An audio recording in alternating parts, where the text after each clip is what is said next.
I want to talk about a totally different way of thinking about depression and anxiety, one that really challenges the story a lot of us have been told our whole lives. And it all kicks off with a very personal question. So let's just dive right in. You see, this whole thing really started with two huge mysteries. First, there's the big societal one. In a world that's richer and more technologically advanced than ever before, why are so many of us finding it harder and harder just to get through the day? And the second mystery, well, that one was much more personal, and that's really where our journey begins. It all starts with a personal story. Imagine being a teenager, going to the doctor, and trying to find the words to explain this huge, overwhelming pain that just felt like it was leaking out of you. A pain that had no obvious cause you could point to. And the doctor told him a story that, honestly, so many of us have heard. He said something like, look, we know why people get like this. It's simple. You've got a chemical imbalance in your head. And the solution? It seemed just as simple. Take this pill, and it'll get your brain chemistry back to normal. Well, after 13 years of taking the maximum possible dose of those antidepressants, the pain was still there. And that led to a really big question.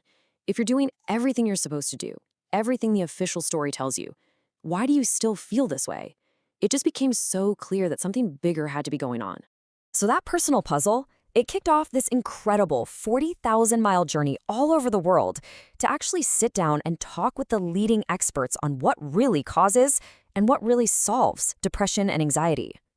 And what that journey uncovered was, well, pretty startling. It turns out the chemical imbalance story, it's not exactly wrong, but it's a huge oversimplification. It's like looking at one piece of a giant 1,000-piece puzzle and thinking you see the whole picture. So if that's not the whole story, what is? What does the actual evidence show are the real drivers of this pain? Well, it turns out scientists have actually identified 9 evidence-based causes of depression. And what's really striking is this. Only 2 of them are purely biological, things like your genes. The other 7, the huge majority, they're all about how we're living our lives. We're talking about things like deep, profound loneliness, or feeling like you have no control over your job, being cut off from the natural world, or feeling like your life has no meaning, no real values, and no hopeful future. These aren't glitches in your brain chemistry. They're totally understandable responses to the world we've built. And there's one thing that connects a lot of these causes. We all get that we have physical needs, right? Food, water, shelter, duh. But what we forget is that we have deep psychological needs too. The need to belong, the need to feel valued, the need for purpose. And for all its good stuff, our modern culture is getting worse and worse at meeting these fundamental human needs. And there's this incredible story from Cambodia that just perfectly illustrates this point. It comes from a time when local doctors there were first hearing about Western chemical antidepressants.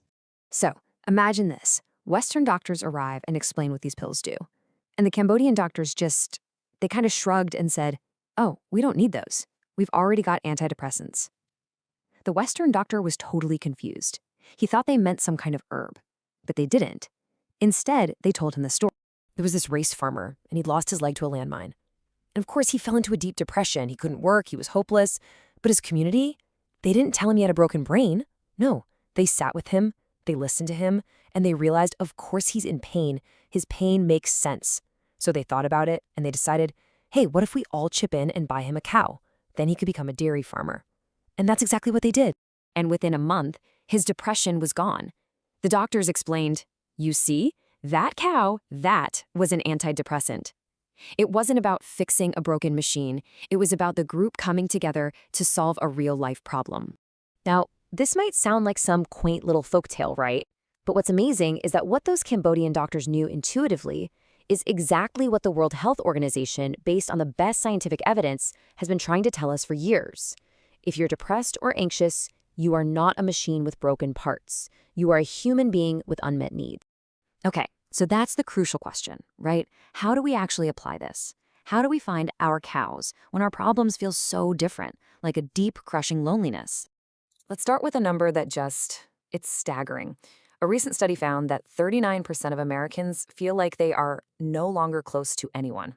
Let that sink in. Humans evolved over millennia to live in tribes. We are literally the first humans in history to try and live without one. And it is making us profoundly sick. But here's the hopeful part. There are solutions. In East London, a doctor started something called social prescribing. So instead of just writing a prescription for pills, he prescribed connection. He got a group of anxious and depressed people together and he said, "Your task is to turn this patch of scrubland into a garden." And they did. They didn't just grow plants, they formed a tribe. They started to care about each other. As one of them, a woman named Lisa, put it so beautifully, as the garden began to bloom, we began to bloom. This ties into another massive cause of our distress. Think about it like this. Just like junk food has made us physically sick, a steady diet of junk values is making us mentally sick.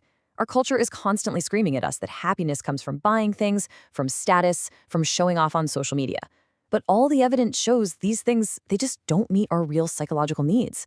They're like sugar highs that leave us feeling empty. And we kind of know this, right? Deep down, I mean, nobody lies on their deathbed wishing they'd gotten more Instagram likes, but we don't live like we know it. Why?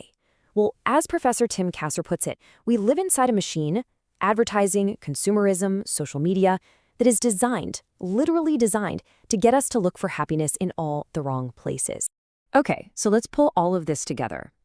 What this really requires is a fundamental shift, a complete change in how we think about these feelings. It's about moving from seeing them as a malfunction to seeing them as something else entirely. The old story told us that our pain is a glitch, a wiring problem in your head that doesn't actually mean anything.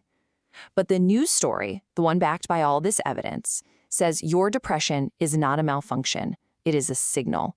Your pain is a response to your life. It is telling you something important. And that is just so crucial.